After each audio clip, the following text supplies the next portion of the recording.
ஆமென். இந்த சிறை இருப்பு மாறுமா மாறாதான்னு அநேகருக்கு கேள்விகளாக இருக்கும். ஏன்னா அப்படிப்பட்ட ஒரு சிறை இருப்புல இன்னைக்கு நம்ம வாழ்ந்து கொண்டிருக்கலாம்.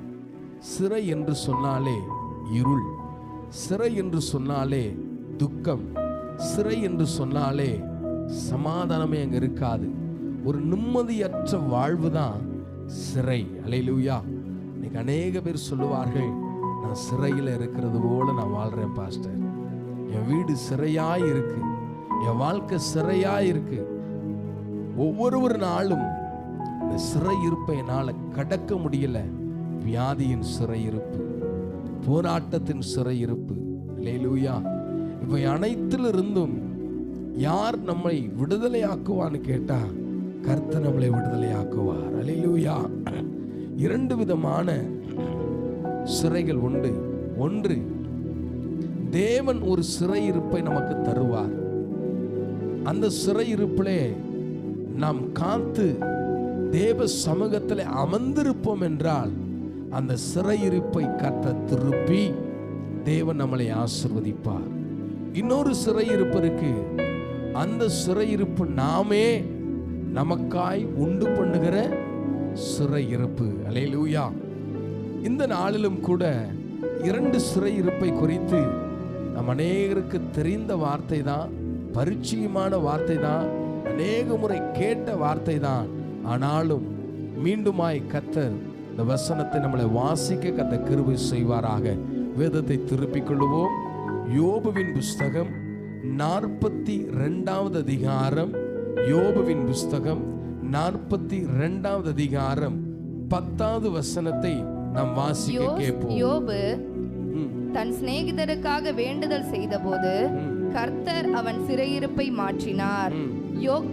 யோபுக்கு முன் இருந்த எல்லாவற்றை பார்க்கிலும் இரட்டத்தனையாய் கர்த்தர் அவனுக்கு தந்தருளினார். 11. அப்பொழுது அவனுடைய எல்லா சகோதரரும் சகோதரிகளும் முன் அவனுக்கு அறிமுகமான அனைவரும் அவனிடத்தில் வந்து அவன் வீட்டிலே அவனோடு போஜனம் பண்ணி கர்த்தர் அவன் மேல் வரப்பண்ணின சகல தீங்கின் நிமித்தம் அவனுக்காக அங்கலாய்த்து அவனுக்கு ஆறுதல் சொல்லி அவரவர் ஒவ்வொரு பொன் ஆபரணத்தையும் அவனுக்கு கொடுத்தார்கள். கர்த்தர் யோபின் முன்னிலைமையை பார்க்கிலும் அவன் பின்னிலைமையை ஆசிர்வதித்தார். 14,000 ஆடுகளும் 6,000 ஒட்டகங்களும் 1000 ஏர்களும் 1000 கழுதைகளும் அவனுக்கு உண்டாயின. ஆமென். அல்லேலூயா. யோபுடைய வாழ்வு நாம் எல்லாருக்கும் அறிந்தது. செல்வ சீமானாய் வாழ்ந்தவன். ஆனால் இது தேவன்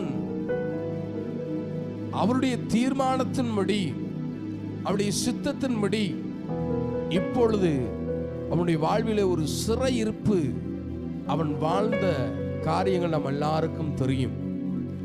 அவனோடு இருந்தவர்கள், அவன் குடும்பத்தார், அவனுடைய நண்பர்கள் எல்லாருமே அவனை விட்டு கடந்து போனார்கள்.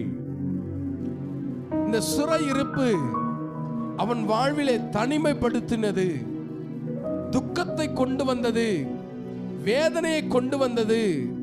ஆனா எதை இழக்கலன்னு கேட்டா கர்த்தர் என் நம்பிக்கையாயிருக்கிறார். இன்னைக்கு நம்முடைய வாழ்விலே பல சிறையிருப்பு நம்மளுக்கு ஒருவேளை கர்த்தர் அனுமதித்திருக்கலாம். ஒருவேளை கர்த்தர் நமக்கு இக்கடுக்கட்ட காலத்திலே இந்த சூழ்நிலையிலே நீ இந்த சிறையிருப்பிலே வாழ வேண்டும் என்று சொல்லி கர்த்தர் ஒரு நாட்களை நியமித்து வைத்திருக்கலாம். அந்த நாள் வரை நீங்கள் அந்த சிறையிருப்பிலே நீங்கள் வாழ்ந்து கொண்டிருப்பீர்கள் என்றால் இன்றைக்கு கர்த்தர் உங்களுக்கு நம்பிக்கையின் வார்த்தையாக, விசுவாசத்தின் வார்த்தையாய் கர்த்தர் உன்னோடு பேசுகிறார். என் அருமையான கர்த்தருடைய பிள்ளைகளே, ஏன் இந்த சிறையிருப்பு, ஏன் இந்த சிறைவான வாழ்க்கை என்று நமக்கு அநேக கேள்விகள் இருக்கலாம். ஏனென்றால் உலகத்திலே அநேக குடும்பத்தை நாம் பார்க்கிறோம், நண்பர்களுடைய குடும்பத்தை பார்க்கிறோம், நம் வீதிகளிலே இருக்கிற குடும்பங்களை பார்க்கிறோம். இவை எல்லாருமே இயேசுவை ஆராதிக்காதவர்கள், இயேசுவை தொழுது கொள்ளாதவர்கள். அவர்கள் வாழ்க்கையெல்லாம் சுவிச்சமாக ஆசீர்வாதமாய் இருக்கிறதே. ஆனால் ஏன் என்னுடைய வாழ்க்கையிலே நாள்தோறும் பிரச்சனை? இந்த பிரச்சனைக்கு முடிவே இல்லையா? இந்த சிறையிருப்பு மாறாதா? இந்த காரியம் என்னை விட்டு நீங்காதா என்று அநேகருக்கு குழப்பங்களும் இன்னைக்கு அநேகருக்கு கேள்விகளுமாயிருக்கிறது. ஆனால் வேதம் என்ன சொல்லுகிறது என்றால், கர்த்தர் உன் வாழ்விலே ஒரு சிறையிருப்பை வைத்திருக்கிறார் என்றால் அதுக்கு ஒரு முகாந்திரம் உண்டு. அல்லேலூயா. தேவன் ஒரு திட்டத்தோடு தான் கர்த்தர் உன்னை வழிநடத்தி கொண்டிருக்கிறார் என்பதை நீங்க மறந்து விடாதீங்க. அவன் இந்த சிறையிருப்பிலே ஒன்றை கற்றுக்கொண்டான். இந்த வேதனையின் அடிப்படையில் ஒரு கற்றுக்கொண்டான். எல்லாரும் அவனை கைவிட்ட பொழுது அவன் ஒன்றை கற்றுக்கொண்டான். என் மீட்பர் எப்படி இருக்கிறாரா? அல்லேலூயா. நல்லா இருக்கும்போது என் மீட்பர் உயிரோடு இருக்கிறார் என்று நான் கத்தி சொல்ல முடியும், உரத்தி சொல்ல முடியும். ஆனால் வியாதிப்பட்ட வேளையிலே, எல்லாரும் என்னை கைவிட்ட வேளையிலே ஒரு மனிதன் சொல்ல முடியாது, இயேசு உயிரோடு இருக்கிறார், என் மீட்பர் உயிரோடு கூட இருக்கிறார். பாக்கெட்ல பணங்கள் இருக்கும்போது நமக்கு எந்த கவலை இருக்காது. ஏன்னா என்ன இருக்கு? பணம் இருக்கு. என் தேவையை குறித்து நான் கலங்க போவது அல்ல. என் சூழ்நிலை கொடுத்து நான் வருத்தப்பட போவது அல்ல. ஏனென்றால் இன்னைக்கு இருக்க காலகட்டங்களில் பணம் இருந்தால் போதும். பணத்துக்காக என்ன வேணாலும் செய்வாங்க, பணத்துக்காக எதை வேணாலும் இழப்பாங்க. ஏன்னா இன்னைக்கு இந்த உலகம் அப்படிதான் நம்மளை நகட்டி கொண்டு ஓடிக்கொண்டே இருக்கு. பணம் ஆனால் இருந்தாலும் இல்லைனாலும் நீங்க சொல்லணும், என் மீட்பர் உயிரோடு இருக்கிறார். பணம் இல்லாத நேரத்தில், ஒருவேளை பணம் குறைகிற நேரத்தில், நாளைக்கு ஒரு பைசா கூட இல்லை, இன்னைக்கு நைட்ல உட்கார்ந்து இருக்கிறோம், நாளைக்கு கடங்காரம் வந்துருவான், என்ன பதில் சொல்வதுன்னு தெரியல. அந்த நேரத்தை நம்ம சொல்ல முடியுமா, என் மீட்பர்? என்ன வரும்? எனக்கு என்ன வரும்? எங்க கடன் வாங்கலாம், யாரை பார்க்கலாம், யாரிடத்துல கேட்கலாம், யாரிடத்துல கேட்டா கிடைக்கும்? என் வெக்கத்தை விட்டுறேன், என் தகுதியை விட்டுறேன். பணத்துக்காக இன்னைக்கு அநேகர் மனிதனுடைய கால்களிலே விழுகிறதை நாம் பார்க்கிறோம். பணத்துக்காக தன் தன்மானத்தை இழக்கிறதை பார்க்கிறோம். இன்னும் உச்சகட்டமாக பணத்துக்காய் தன் சரீரத்தையே விற்கிறதை இந்த உலகத்திலே நடந்து கொண்டுதான் இருக்கிறது. ஆனால் யோபு எல்லாவற்றையும் இழந்து சொல்லுகிறான், என் மீட்பர் உயிரோடு இருக்கிறார். இந்த சிறை இருப்பின் நேரத்திலே, இந்த வேதனையின் நேரத்திலே, தன் சரீரம் முழுவதும் பருக்கள் நிறைந்து சலங்கள் ஓடுகிற நேரத்திலே அவன் சொல்லுகிற ஒரே ஒரு காரணம், என் மீட்பர். உதவிக்கு யாரும் இல்ல, தன் சரீரத்தை தொட்டு பார்க்க ஒருவரும் இல்லை, தன் சரீரத்தில் வடிந்து ஓடுகிற சலத்தை தொடுவதற்கு அருவருக்கிறார்கள், நாட்டம் எடுக்கிறது. ஆனால் சொல்லுகிறான், என் மீட்பர். ஹல்லேலூயா. கர்த்தரின் சிறையிருப்பை மாற்றுவார். இன்னைக்கு புரிந்து கொள்ளுங்கள், சுகத்தோடு பெலத்தோடு இருக்கும் பொழுது நமக்கு மதிப்பும் மரியாதையும் நம்ம உபசரிக்கிற காரியங்களும் இருக்கும். ஆனால் இந்த சரீரம் வியாதிப்பட்டு படுத்து விட்டது என்றால், அநேக குடும்பங்களை, அநேக வியாதியஸ்தர்களை பார்த்து சொல்லுகிறேன், ஒருவரும் அவன் சாப்பிட்டியான்னு கேட்க கூட ஆள் இருக்காது. ஏனென்றால் இந்த உலகம் எதை நோக்கி ஓடுதுன்னா,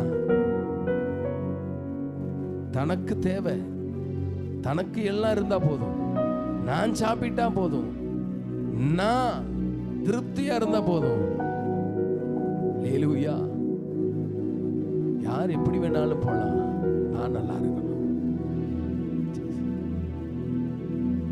அப்படிதான் யோபுடைய வாழ்விலே அநேகருக்கு உதவி செய்தவன், அநேகருக்கு கூலி கொடுத்தவன், அநேகரை வாழ வைத்தவன், தேவை என்று வருகிறவளுக்கு அள்ளி கொடுத்தவன். ஆனால் அவன் வியாதிப்பட்டு இருக்கும் போது ஒருவருமே வரல. தன் திரேகத்தை தொட்டு மருந்து வைக்க ஒருவரும் அல்ல. கிறிஸ்து வாழ்க்கை அப்படி அல்ல. வேதம் சொல்லுகிறது, ஒருவன் வியாதியோடு இருந்தால் அவனுக்காக என்ன செய், எண்ணெய் பூசி என்ன செய்யுங்க, ஜெபம் பண்ணுங்க. ஓ, வியாதியோடு இருக்கிறாங்களா? இந்த வியாதி எதனால வந்தது எனக்கு தெரியும். வாதிக்காதீங்க, விவாதிக்காதீங்க. அவர்களுக்காக அவங்க கிட்ட போலனா கூட என்ன செய்யுங்க, அவங்களுக்காக. எத்தனை பேர் ஆமென் சொல்ல முடியும்? எத்தனை நபர்களை நம்ம ரோட்ல பார்க்கிறோம், எத்தனை அனாதைகளை ரோட்ல பார்க்கிறோம், எத்தனை முதியோர்களை ரோட்ல பார்க்கிறோம், எத்தனை வாலிபர்கள் பைத்தியமாய் சுத்தி கொண்டிருக்கிறத ரோட்ல பார்க்கிறோம். உங்களுக்காக யார் ஜெபிப்பா? ஏன் கர்த்தரை அழைத்து வந்தார்? ஏன் இந்த சிறை வாழ்க்கை? ஏன் எப்பொழுது இந்த சிறை மாறும்? வேதம் சொல்லுகிறது, தன் சிநேகிதனுக்காக யோபு என்ன செய்தாரா? என்ன செய்தாரா? எல்லாம் சொல்லுங்களேன். யாரு சிநேகிதன்? மூணாவது மனுஷன். இன்னைக்கு மற்றவர்களுக்காக ஜெபிப்பதற்காகத்தான் கர்த்தர் இந்த சிறையின் இருப்பை கர்த்தர் உனக்கு வைத்திருக்கிறார். நீ மற்றவர்களுக்காக ஜெபிக்க ஆரம்பி. அல்லேலூயா. உனக்கு தெரிந்த நபர், உன் நண்பர்கள், உன் உற்றார் உறவினர்கள், ஆமென், நான் ஏன் அவங்களுக்காக ஜெபிக்கணும், நான் ஏன் அவங்களுக்காக போராடணும் அப்படின்னு நினைக்காதீங்க. நீங்க விதைங்க, நாளைக்கு கர்த்தர் அதை மரமாய் வளரச் செய்ய வல்லவராக இருக்கிறார். எத்தனை பேர் அதை விசுவாசிக்கிறீங்க? அல்லேலூயா. உன்னால முயன்ற அளவு ஒரு ஹெல்ப் பண்ணு. உன்னால இயன்ற அளவு உதவிகளை செய். அநேகருக்கு என்னால முடிந்த அளவு ஆகாரமோ டீயோ என் கையில் இருக்கும் போது செய்து கொண்டே இருப்பேன். நான் செய்ய செய்ய ஆண்டவர் என்ன செய்யறாரா, எனக்கு கொடுத்து கொண்டே இருக்கிறார். எல்லாம் சொல்லுவாங்க, சாம்பாஸ்டுக்கு எங்கேயோ வருது. ஆமே, அவருக்கு என்னப்பா குறை? அவருக்கு எங்கேயோ இருந்து வருகிறது. நான் சொல்லுவேன், எனக்கு எங்கேயோ இருந்து வரலங்க, பரத்துல இருந்து கர்த்தர் வருகிறார். எத்தனை பேர் ஆமென் சொல்ல முடியும்? கர்த்தர் கொடுக்கிறார். அல்லேலூயா. பிறருக்காக செபி, உன் சொந்தங்களுக்காக செபி, உன் நண்பர்களுக்காக செபி. ஏன் இந்த சிறைப்பட்ட வாழ்வு என்றால், இன்னும் ஜெபிக்கவில்லை. ஜெபிக்கும் பொழுது யோபுடைய சிறையிருப்பை கர்த்தர் என்ன செய்தாரா? எத்தனை பேர் விசுவாசத்தோடு சொல்ல முடியும்? மாற்றினார். அல்லேலூயா. உன் மாமனாருக்காக செபி, உன் மாமியாருக்காக செபி, உன் தகப்பனுக்காக செபி, உன் தாய்க்காக செபி, உன் பிள்ளைகளுக்காக, உன் மனைவிக்காக, உன் கணவனுக்காக உன் முழங்காலை முடக்கு. கர்த்தர் உன் சிறையிருப்பை, எத்தனை பேர் ஆமென் சொல்ல முடியும்? அல்லேலூயா. தேவன் மாற்றுவார். இந்த சிறையிருப்பு மாற வேண்டும் என்றால் நீ மற்றவர்களுக்காக ஜெபிக்க ஆரம்பி. வேதம் சொல்லுகிறது, அவன் சிறையிருப்பு மாறினது, அவன் வேதனை மாறினது, அவன் கஷ்டகாலம் மாறினது. கர்த்தர் இழந்த அனைத்தும் எப்படி கொடுத்தாரா? அல்லேலூயா. இரட்டத்தனையாய் தேவன் அவருக்கு கொடுத்து மீண்டுமாய் ஸ்தானத்திலே அமரச் செய்தார். இதை பார்க்கிற, இதை கேட்கிற என் அருமையான பிள்ளைகளே, மீண்டுமாய் இழந்ததை இரட்டிப்பாக்கும்படியாய் கர்த்தர் உன்னோடு பேசிக் கொண்டிருக்கிறார். அல்லேலூயா. உடத்துல எதை எதிர்பார்க்கலங்க, எது எதிர்பார்த்து உடத்துல கர்த்தர் பேசல. உன்கிட்ட எதிர்பார்க்கிறது ஒண்ணே ஒண்ணுதான், ஜெபி. உன் ஜெப ஜீவியத்தை கூட்டு. 6 நாட்கள் வேலை செய்கிறாய், ஆமென். 6 நாட்கள் எவ்வளவு மணி நேரம் ஜெபித்திருக்கிற? உன் ஜெப ஜீவியத்தை கூட்டு. ஜெபந்தான் எதை கொண்டு வருமா? அல்லேலூயா. 2வது ஒரு சிறையிருப்பு வேதத்துல திருப்பி நம்ம வாசிக்கலாம். யோசேப்புடைய சிறையிருப்பு.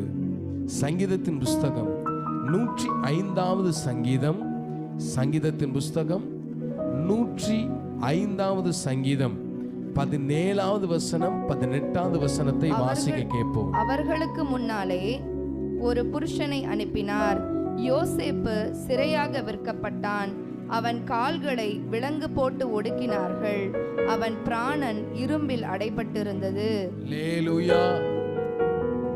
யாராலே இவன் சிறைப்பட்டு போனான் என்று கேட்டால் தன் சொந்த சகோதரர்களால். யோசேப்புக்கு ஒரு கிருபை. என்ன கிருபை அப்படின்னு கேட்டா, தரிசனத்தை பார்க்கக்கூடிய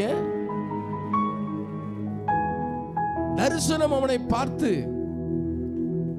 அந்த கிருபை அவன் பெற்றுக்கொண்டதுனால அந்த தரிசனமே அவனுக்கு எப்படியாய் மாறியதுன்னு கேட்டா, தகப்பனிடத்துல சகோதரிடத்துல சொல்லும் பொழுது ஏற்றுக்கொள்ளாமல் அவனை சிறைப்பிடிக்க ஒப்பு கொடுத்தார்கள்.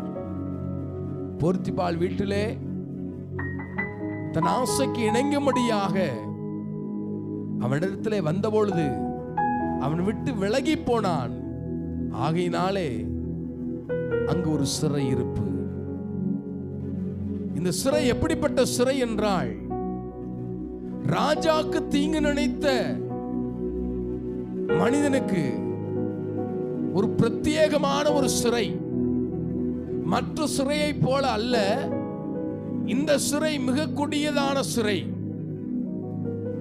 ஏன்னா இவன் ராஜாவே எதிர்த்து பேசுகிறான். இவனுக்கு மிகுந்த கொடியதான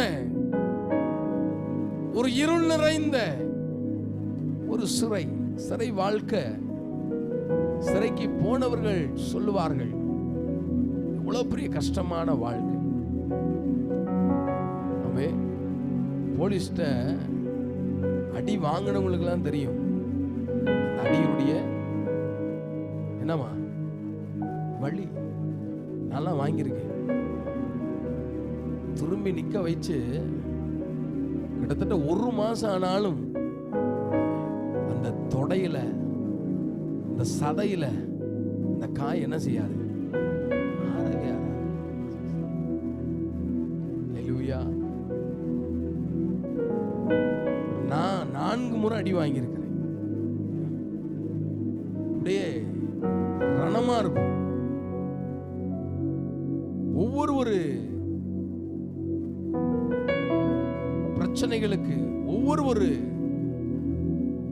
காரியங்களுக்கு தனித்தனியா சிறைகள் இருக்கும். ரொம்ப கொடிதான அந்த சிறை. அப்படிப்பட்ட சிறையிலே யோசேப்பை போடுகிறார்கள். கேட்கிறான், தரிசனத்தை பார்த்தேன், ஆசைக்கு இணங்கும்படியாய் வந்தாள், விலகி போனேன். எனக்கு ஏன் ஆண்டவரே இப்படிப்பட்டதான கொடிய சிறையின் வேதனை? நான் என்ன தப்பு பண்ணேன்? தப்பு பண்ணவெல்லாம் வெளியே இருக்கான், தப்பு செஞ்சவெல்லாம் வெளியே இருக்கிறான். ஆனா நான் தப்பே பண்ணலையே. நீங்க பலருடைய வாழ்வில் பாருங்களேன், தப்பு பண்றவங்களாம் எப்படி இருப்பாங்க? கேட்கல, தப்பு பண்றவங்கலாம் சந்தோஷமா இருப்பான். தப்பு செய்றவெல்லாம் நல்ல சுகபோகமா இருப்பான். ஆனா உண்மையா இருக்கிறவங்க ஒரு சிறை இருப்பில் இருப்பாங்க.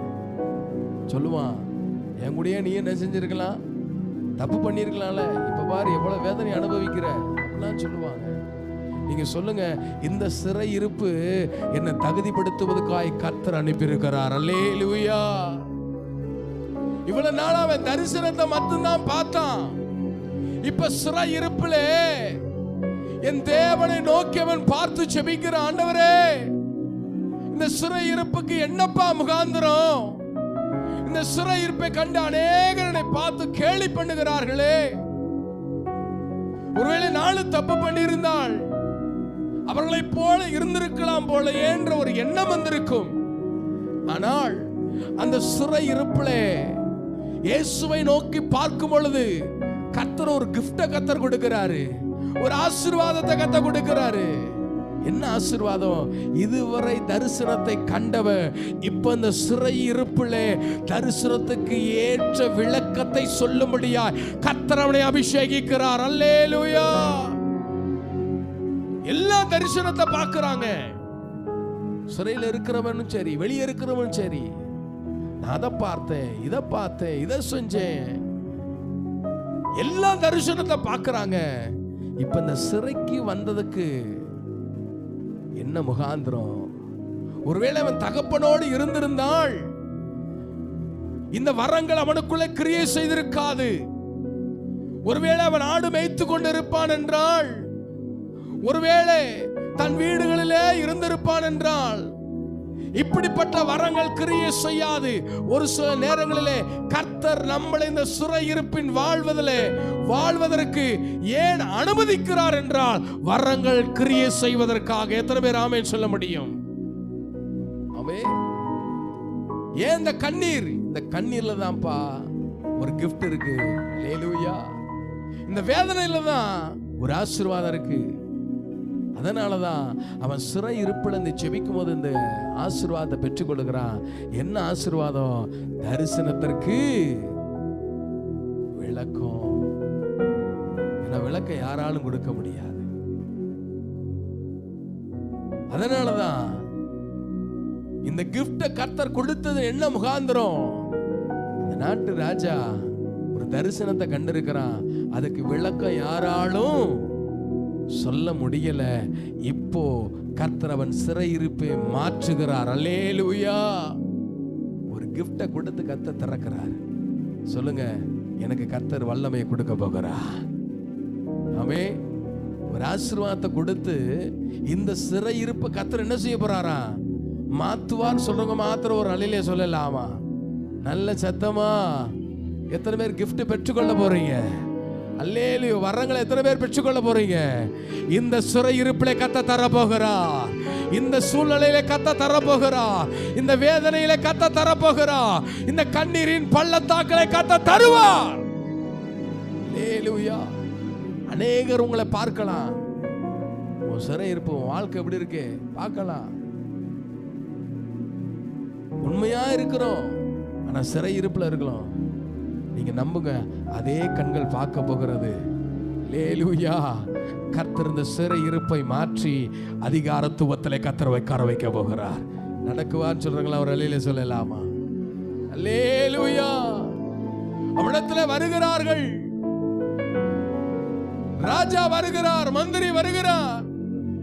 எல்லாரும் அவரிடத்துல வந்து கேட்கிறார்கள், என்னையா விளக்கம்? உமக்கு தானையா தெரியும், ஏன்னா நீதான் வரங்களை பெற்றிருக்கிறாய்.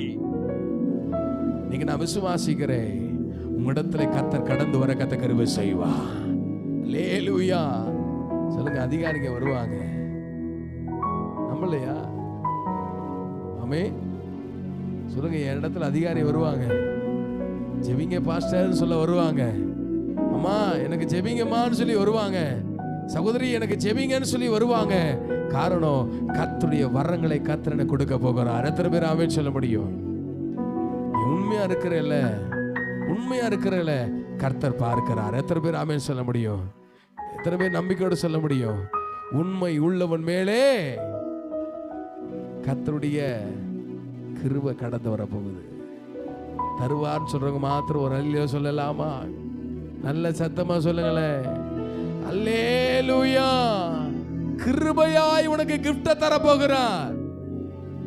கர்த்தரை உயர்த்துவார். சிறையிருப்பை கர்த்தர் மாற்றுகிறார். யோபுடைய சிறையிருப்பு, கர்த்தருடைய சிறை, யோசேப்புடைய சிறையிருப்பு. ஆமென்.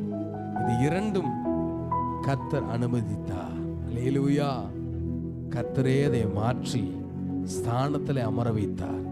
இன்னைக்கு கர்த்தர் உடைய அனுமதியினாலே ஒருவேளை உங்க வாழ்க்கையில சிறையிருப்பு இருக்கும் என்றால் கர்த்தரே அதை என்ன செய்வாரா? மாற்றுவார். எல்லாம் சொல்லுங்க, என்னை உயர்த்துவார் சொல்றவங்க எல்லாம் ஒரு அல்லேலூயா சொல்லலாமா? நல்ல ஒரு சத்தமா. பெரிய பர்வதமே எம்மாத்திரோ செர்பாவேல் முன்னே சமமாக்குவா. பெரிய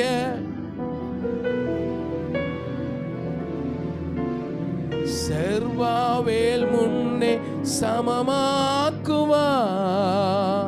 முத்திரை மோதிரமாய் முத்திரை மோதிரமாய் தெரிந்து கொண்டாரே. இயேசுவின் நாமத்தாலே ஜெயம் பெறுவோமே. இயேசுவின் நாமத்தாலே ஜெயம் பெறுவோமே. ஆபிரகாமின் தேவன் அவர் ஈசாக்கின் தேவன். யாக்கோப்பின் தேவன் அவர் நம்முடைய தேவன். ஆபிரகாமின்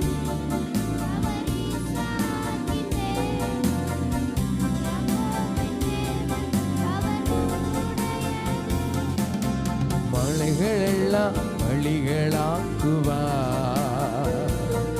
என் பாதையெல்லாம் செவ்வையாக்குவார்.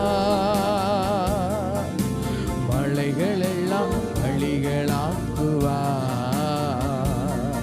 என் பாதையெல்லாம் செவ்வையாக்குவார். சொல்லுங்க, கலங்காதே கலங்காதே திகையாதே, நிச்சயமாகவே கலங்காதே திகையாதே, நிச்சயமாகவே. ஆபிரகாமின் தேவன் அவர் ஈசாக்கின் தேவன். யாக்கோப்பின் தேவன் அவர் நம்முடைய தேவன். அவர் ஈசாக்கின் யாக்கோப்பின் தேவன். அல்லேலூயா. சிறையிருப்பை கர்த்தர் மாற்றுவார். மூன்றாவது, நான் சீக்கிரமாய் ஒரு வசனத்தின் மூலியமாய் உங்களுக்கு காண்பித்து கொடுக்கிறேன். சிம்சோனை குறித்து நம்ம எல்லாத்துக்கும் தெரியும். கர்த்தர் அவனை கொண்டு பலத்த காரியங்களை என் ஆண்டவர் செய்தார். அல்லேலூயா. ஒரே ஒரு பச்சை தாடை எலும்பின் மூலியமாய் எத்தனை பேத்த 3000 பெலிஸ்தியர்களை அவன் என்ன செய்தானா? கொன்று போட்ட ஒரு வல்லமையுள்ள, ஒரு அதிகாரமுள்ள ஒரு மனிதன். கர்த்தர் அவனை ஆசீர்வதித்தார்.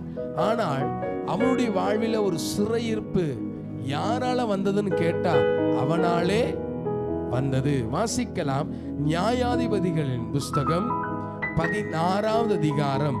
நியாயாதிபதி 16வது அதிகாரம் 21வது வசனம் 22வது வசனத்தை வாசிக்கலாம். பெலிஸ்தர் அவனை பிடித்து அவன் கண்களை பிடுங்கி அவனை காசாவுக்கு கொண்டு போய் அவனுக்கு 2 வெண்கல விலங்கு போட்டு சிறைச்சாலையிலே மாவரைத்து கொண்டிருக்க வைத்தார்கள்.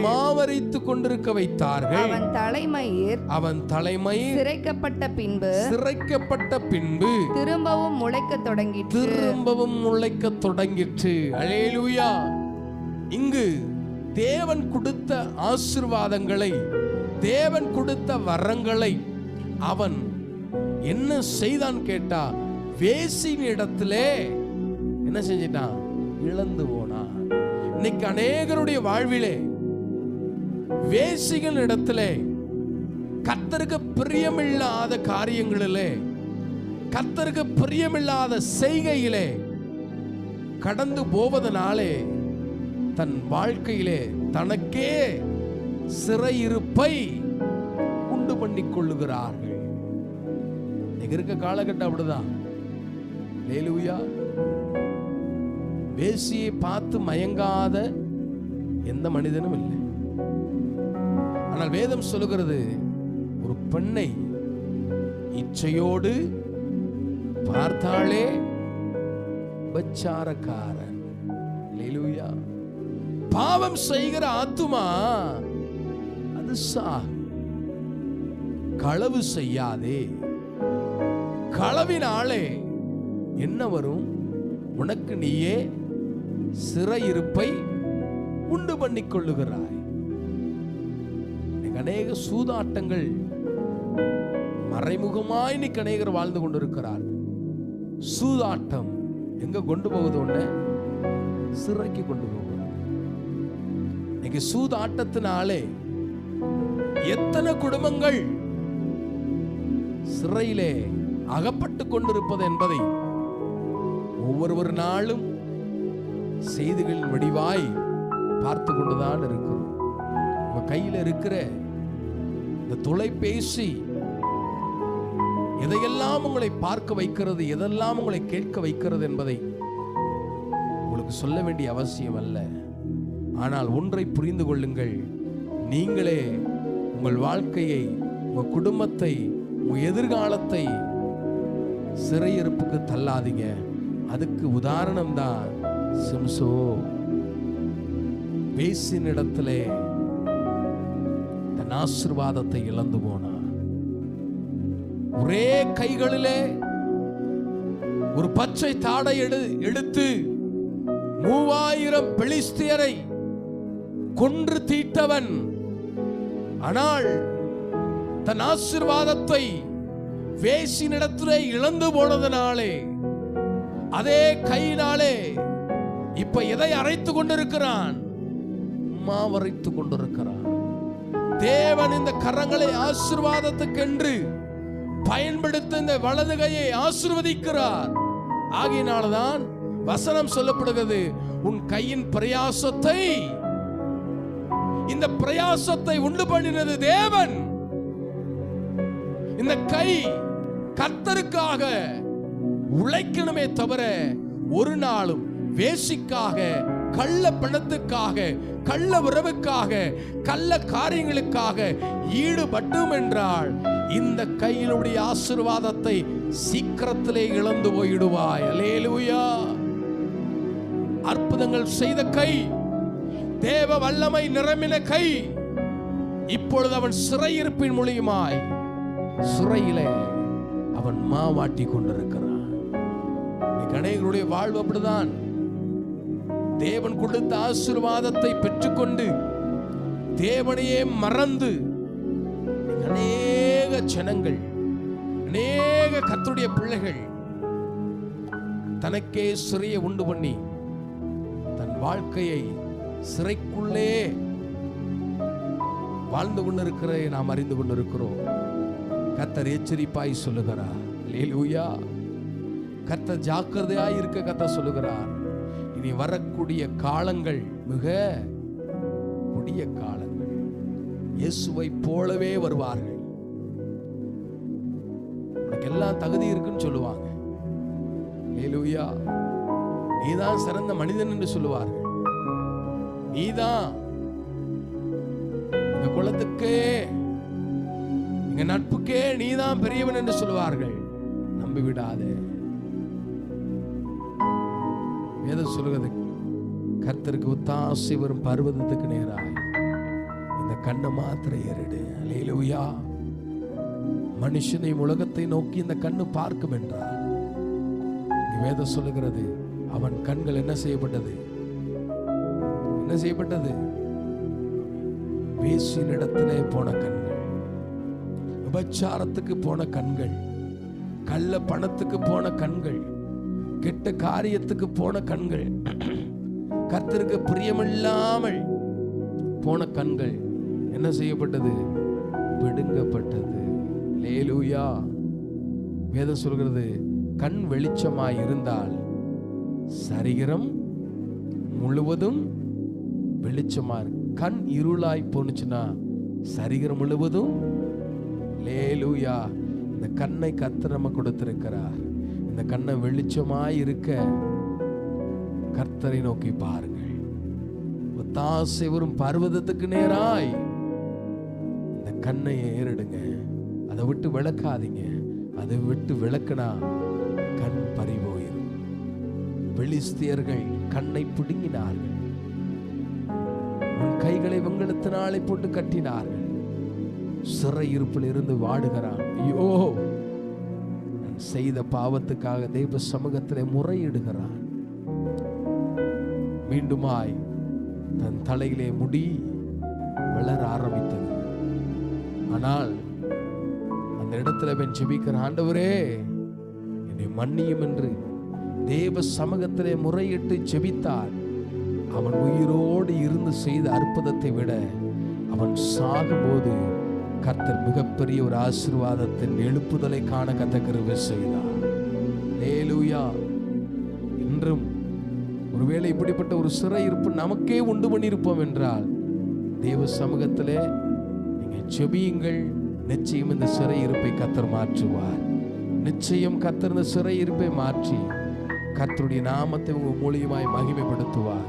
இந்த வார்த்தையை விசுவாசிக்கிறவர்கள் இருந்த இடத்துல நம்ம எல்லாரும் எழுந்திருச்சு நின்று ஆமென் ஒரு பல்லவியை நாம் பாடும் பொழுது நாம் கர்த்தருக்கென்று நாம் காணிக்கை செலுத்தி நாம் நிற்போம். கர்த்தர் நம்மளை ஆசீர்வதிப்பார். தடைகளை உடைப்பவர் நம் முன்னே போவார். ஓசன்னாய் ஜெயம் என்று ஆர்ப்பரிப்போமே. தடைகளை உடைப்பவர் நம் முன்னே போவார். ஓசன்னா ஜெயம் என்று ஆர்ப்பரிப்போமே. வில்லை உடைத்திடுவார், ஈட்டியை முறித்திடுவார். வில்லை உடைத்திடுவார், ஈட்டியை முறித்திடுவார். ரதங்களை அக்கினியால் சுட்டரிப்பாரே. ரதங்களை அக்கினியால் சுட்டரிப்பாரே. ஆபிரகாமின் தேவன் அவர் ஈசாக்கின் தேவன். யாக்கோப்பின் தேவன் அவர் நம்முடைய தேவன். ஆபிரகாமின் தேவன் அவர் ஈசாக்கின் தேவன். யாக்கோப்பின் தேவன் அவர் நம்முடைய தேவன். மலைகள் எல்லாம் வழிகளாக்குவார், என் பாதையெல்லாம் செவ்வையாக்குவார். மலைகள் எல்லாம் வழிகளாக்குவார், என் பாதையெல்லாம் செவ்வையாக்குவார். கலங்காதே, திகையாதே, நிச்சயமாகவே